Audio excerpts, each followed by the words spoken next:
Passionate Living with Kat Miller is brought to you by Healthy Communities 2030. For more information, go to creatinghealthycommunities.org.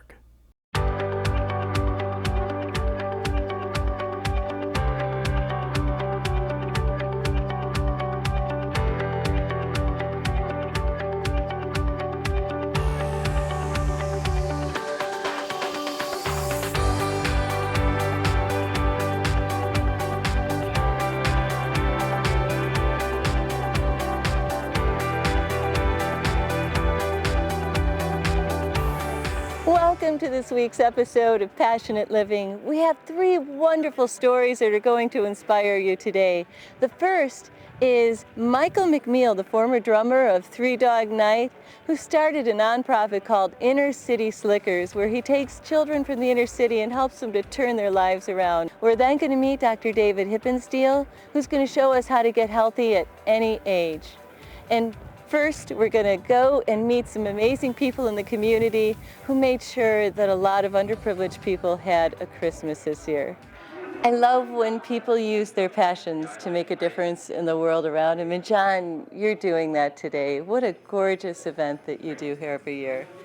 Well, this was started 36 years ago by legislator Chuck Swanek, and as the new owners of the property here, Kenton Elmwood Commons, we've continued the event. And so this year was a little bit different, with COVID, and we found our normal suppliers of trees were pretty well sold out. So we had to reach into our connections outside the normal group, and we got lots of people to come forward, and we thought we were going to have 50 trees, and now we probably got 400. So we're welcome anybody to come who needs a tree to come, and we have a whole room full of ornaments and decorations that can also go along with the trees.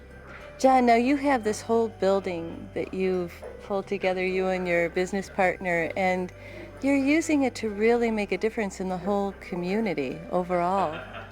Well, right. We've been the owners of the building here for about 2 years, and we're trying to make it a real community center, mixed use, and our intent is we'll be building some senior apartments, maybe as many as 150 in the rear property. And the mixed use is wonderful here in the building. We've got a daycare here. It's been here for 18 years. We have Buffalo Turners gymnastics group that's been here for 34 years. Recently, we've added the New Story Church, and they're a wonderful volunteer group and religious organization. So they're here on Sundays, and they have a classroom. And we're looking to fill up the rest of the classrooms on the first floor for mixed use, maybe some medical offices, and just going to make it a great community center.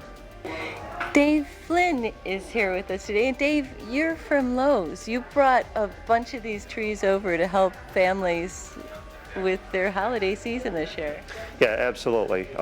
John reached out to us, and it was just the right thing to do. Bruce, one of my pro guys, has a good standing relationship with them. So when the need came out and we had a bunch of trees left, it was just the right thing to do, help out the community.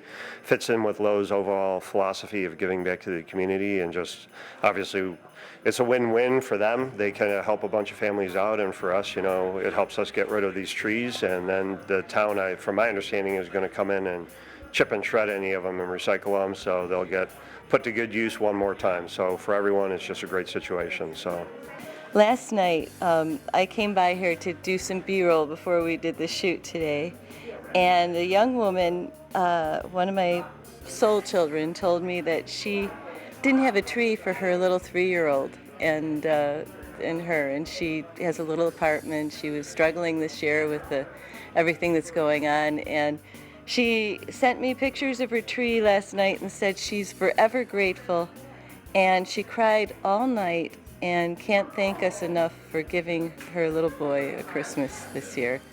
So I want to thank the three of you for being such a big part of, especially this year with everything going on, of bringing holiday spirit to families who might not otherwise have it. Thanks so much, guys. thank you. Good. That's what it's all about. Absolutely. Right. Chuck, you started this how many years ago? This is our 35th year doing this. It started with Dave Arita from Arita Tree Farms came to my office and said he had some extra Christmas trees he'd like to give away, and we started it. Unfortunately, Dave has passed, but we decided to keep the tradition going because we just believe that people, if they want a Christmas tree, should have a Christmas tree. And these trees would be mulched in the next few days. So by giving away, people who just can't afford a Christmas tree or struggling this year, unemployed, the sign of the economy, we're going to give them a tree. And I'm sure this year was even more intense with everything going on in the world around us. This year, it reminds me of 07, 08, when the economy really collapsed. Same kind of thing. We're catching a lot of the newly unemployed. People never expected to be in this situation. Didn't see this on the horizon. And so if you have to make a choice between a Christmas tree or food, they'll choose the food, but we'll give them the Christmas tree now. And it's so simple. I mean, by the time people see this show, you know, it'll be in the Christmas season in between. But it takes so little to make a difference in the lives of others, right? To put something like this together, to use your care for the community and something, like you said, these would be mulched otherwise, to make a difference in the world around you. Well, Western New York has always had a deep tradition of caring for people.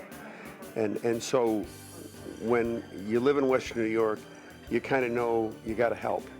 And so everybody picks a piece of the puzzle, whether it's a food bank providing food, whether it's a clothes facility providing coats, whether it's somebody supplying a Christmas tree. We all kind of step in and do what we can do to help the cause. And that's what's important, because you don't see that in all the communities. I've been out and about over the years, and Western New York has a very special feel for people who are struggling. And it happens to all of us. Somewhere in your lifetime, you will struggle. It's the nature of America and the human race and the economy. And so it's nice to know that you have somebody watching your back. And that's what this is all about. That's beautiful. Thank you, Chuck. And thanks for this. What a beautiful contribution to the community. He's been helpful the last 2 years to help us, and all the nurseries that donated the trees, and you know, we have the hot chocolate. I mean, it's just really kind of a nice event, and we make people feel comfortable. We don't want them to think that they're getting a tree for free. No, this is about a Merry Christmas. Have a tree, enjoy it, and try to make the best of the best. That's beautiful. Thank you so much, It's my Chuck. pleasure. You're welcome.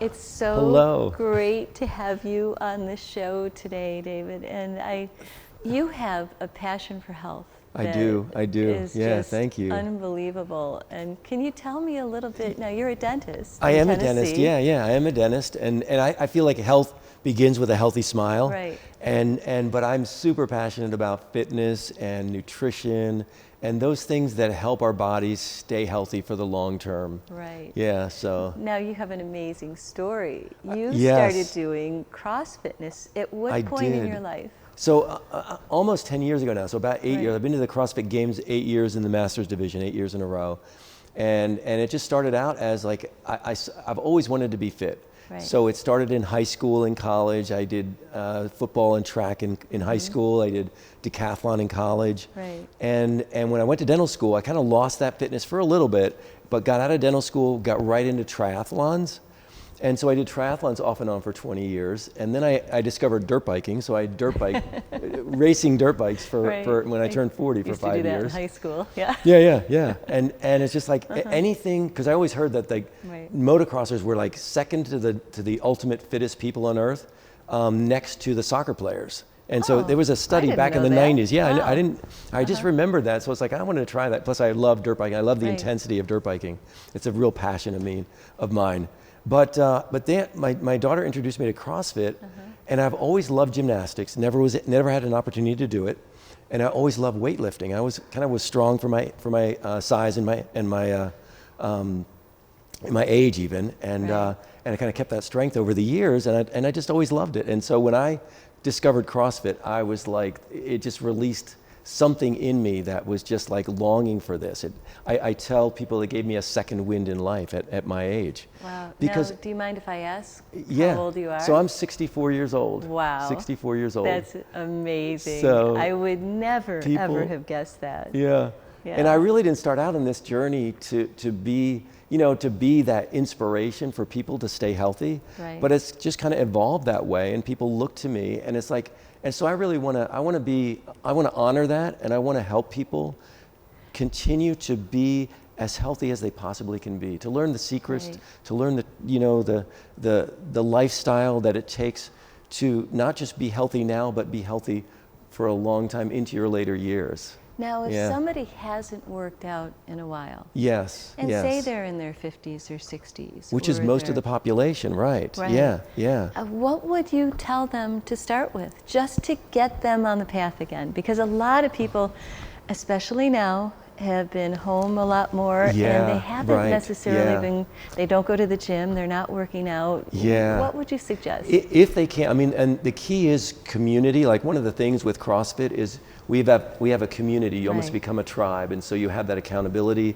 and that inspiration, among each other, and you're pushing each other every day in the gym. Right. So I think number one, try and find somebody that you can partner with. If you can't get to a gym, find a friend that wants to start with you, do that, so that you can kind of help each other and inspire each other on a daily basis Right. to do those little exercises. But you can start with things as simple as, and I can go very, very basic here. You can do what we call squats, a very functional movement. We Right. call it in CrossFit, because CrossFit is about high intensity functional movements that's constantly varied. In other words, we're changing it up all the time. But one of the functional movements we do is we sit down in a chair and we stand back up. And so it's just, you can actually sit down in a chair, Right. and you could stand up, and you Right. could do 10 sets of that. So say you do, for a very beginner, Right. you could do, they could do so many squats in a chair and then stand back up. And it's You're basically using just your muscles of your sitting, legs. standing, Yep. that Exactly. movement, That's exactly right. Yeah. Okay. And then you could actually go to the wall, and you could do push-ups on the wall if you can't do push-ups on the floor. Right. So, and Now, the how idea. do you want to So yeah, show me I can how you I would do sure a can. push-up Yeah. on the wall? So basically, Okay. if the further you stand away from the wall, the more Right. the more pressure it's going to take. But you can just lean against the wall, Okay. and you're just pushing away like this. And again, this is for the very beginner, and so that they're not intimidated. Like, I can do that.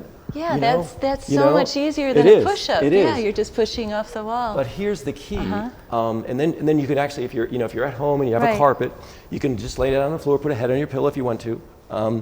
Lift your knees up. If you can't do sit-ups yet, you lift your knees up to your chest. And so Okay. you just lay down. You simply bring your knees up. Right. And so here's the key though. Okay. What you would do is you do say, and I'll make this really simple with Sure. numbers and that kind of thing. So you'll do 10 times of this, okay? And actually the best thing to do too is you start the clock. Because there's something about okay. being on a clock Right. that adds a little bit of intensity, and intensity has a very high physiological effect. Right. So you sit up and stand up 10 times, then you go to the wall, Okay. and you do 10 push-ups, Right. okay? Then you lay down and you do 10 leg ups or knee ups, depending on what your level is. Right. And then you do it again. So that's one round. And then you Okay. do it again, and you do another round. And so So 3 rounds. so you could do generally? what you do, you could do it 2 ways. You can do Okay. 5 rounds for time, All right. so that you're actually timing yourself, or you could do as many rounds as you can in 6 minutes or 8 minutes. And Okay. you won't, and so it's Right. like in 6 minutes, you can get on a journey of ultimate fitness just with 6 minutes a Wow. day. That's And you can do that like, extraordinary. yeah, you can do Yeah. that. Say you do that for a month. Okay. And then you start to introduce other things. You can start to introduce push-ups then on the floor, or you can start to use, milk jugs, fill them with water, Right. and you can use those for doing arm curls, things like that, Right. or even putting it above your head. In CrossFit, we talk about functional fitness because all the exercises that we do translate into our everyday functionality in life. One of the tragic things when we get older is that some people fall on the ground, they can't get up. We call those exercises to prevent that from happening, we call them burpees, where you get down on the floor, you do a push-up, and you stand up again. And eventually, Those are a great workout. Yeah, it is a great workout. Yeah, burpees. Yeah, that's right. And so you can eventually incorporate that into the same routine. So you're doing the squats in the chair, then you're doing the burpees on the floor, that kind of thing. So yeah. That's great. So now, do you do stretching too? We do stretching. Yes. Because I know that's such an important part too of aging. People don't think about staying limber. Yeah. And I would say, and there's plenty. There's great yoga places around. That's a good place to start. And there's a ton of yoga on TV as well. Right. And then actually my brother actually is into. He has his own stretching routine that he's developed, and in fact he's the guy that got Dave Goggins back running again. Wow. Yeah, so it runs in the family here. It really does. Yeah, my dad so for great. us growing up, we had to. In order to earn something, we had to do like so many push-ups on our fingers. Wow. And then we'd get something for that. My dad he was just. This is a great idea. I'm going to start it this out with my niece. Yeah, that's right. Yeah, incentive. And when my kids were younger, okay, you can get a phone if you do 20 push-ups or 20 pull-ups on the pull-up bar. So yeah, stuff like that. Gosh, it has been such a joy to meet you, to talk with you today about everything, and I'd love to have you back on the show again. Absolutely, soon. yeah. I can Zoom you. You're down in Absolutely, Tennessee. yeah. Wonderful. Yeah. Yep, I've had some great opportunities. Didn't know that it was going to be like this, but it's just like I was just chasing gold medals, and I found out I'm discovering the key to longevity. This is amazing. The closest thing we have to Fountain of Youth, really. Wow. Fitness, exercise, and nutrition. It's true. Yeah, just it is true, yeah. Taking care of this. So often we're looking out here for more money, more fame, more this, or relationship. But it's really the whole journey. If we don't start with our health, then everything else doesn't happen. It's true. Yeah. Oh, thank you so much. Thank you. Oh my gosh, this is great. It. Yeah, okay. Yes.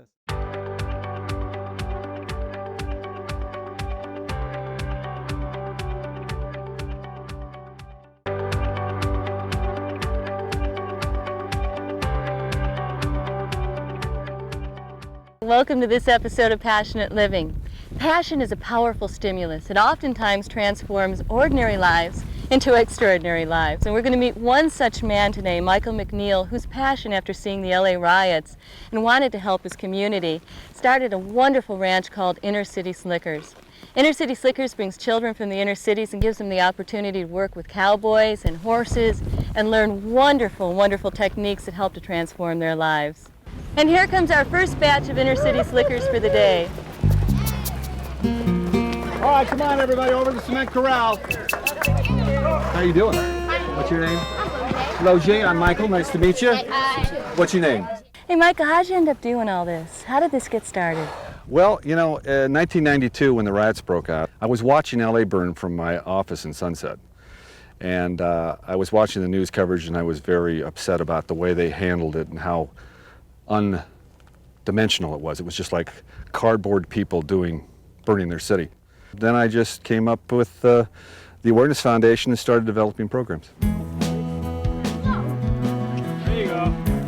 And then we start teaching them how to saddle, get on a horse, let them get a feel of the horse, let them get over their fears, how to lead a horse. What's really great is the kids, they get to work together in saddling up, to leading the horse around. There's a lot of teamwork involved. My wrangler, he was really nice to me and he let me do most of the job. And because my other partner, he was really nice too and he was helping me out and it was really fun. One horn, that's good for something.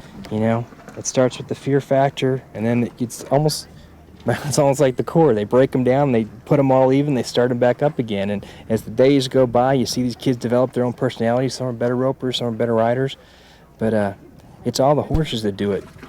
I think that God put horses on the earth to make us better people, and any day you spend on a horse is a good day, and when you get these kids out here, it's just amazing, the 180s you see. I like riding horses, and I like the bull. Great job, all right. Well, Erlinda is Michael's wife, and you've seen probably a lot of transformations with the children as you've worked out here with them. Can you tell us a little bit about that? There's this one particular kid, Anthony, coming from a tough neighborhood, he's never been around animals, and he was very shy and didn't want anything to do with them. But once we got him to just mingle and touch, and it was amazing. His face lit up, he was more active, and he just transformed. It was just amazing, and he'll stay with me for the rest of my life. All right, this is going to be our first stall with clean. Everybody come around. I think one of the most important things is each child will be able to take a circumstance where they overcame fear. And fear of horses, fear of the mechanics, fear of horse manure. And even taking that example, they can take that and use that in the rest of their life. Whenever there's a situation they might be fearful, they can always think back to this one time. And fear is such a dense energy that they're able to overcome that. It was really wonderful to see. Now, you, when you were talking to the children, had one of the greatest definitions of passionate living of life that I've heard so far. Could you share that with us? Yeah, I told them that I thought my definition of life is that find something that you're passionate about. I mean, that really excites you, that turns you on, that makes that glow happen between your ears and your eyes. And then you perfect it. You get really good at it. Then you give it to somebody else.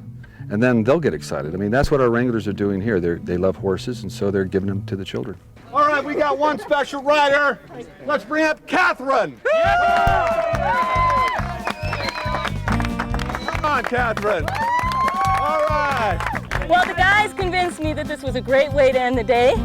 All the kids had a great time, and I know where they all live. So if I don't make it through this ride, Michael. And if you want more information on this, come to passionateliving.com. So I'm watching you over here. What do you say? From this week's Passionate Living, what is it? Give me some. All right, here we go. All right, here we go. All right, yes, man. Yes, man. Yes, man. Time.